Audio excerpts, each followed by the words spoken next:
Marami akong nagawang magagandang bagay para sa mga taong ito. Pero tinalikuran pa rin nila ako dahil hindi sila naniniwala sa aking kapangyarihan. Mula ngayon, hindi ko na sila kikilalanin. Itatakwil ko sila at wawasakin sa pamamagitan ng salot. Pagkatapos, ikaw ang itatalaga kong bansa na mas malaki at mas matibay kaysa sa kanila.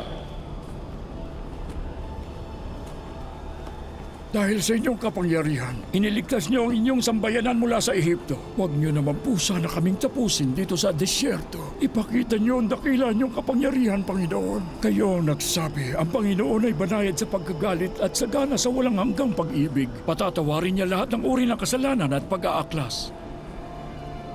Ngunit hindi niya kalulugdan ang mga nagkasala.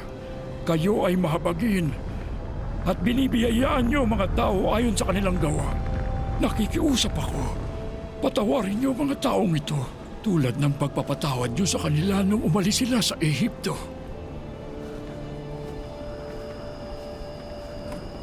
Patatawarin ko sila dahil nakiusap ka sa akin. Ngunit dahil ako'y buhay at walang hanggan ang aking kapangyarihan, walang sino man sa mga taong ito ang makakapasok sa lupain. Ang mga taong ito ay saksi sa kapangyarihan ko sa Ehipto at sa disyerto. Pero hindi nila makikita ang Kanaan. Hindi na mabilang ang pagkakataong sinubok nila ako at sinuway. Sabihin mo sa kanila, ininsulto nila ako at walang sino mang lalaki na mahigit 20 taong gulang ang makapapasok sa lupain niyo na pinangako kong ibibigay at ipamamana sa inyo.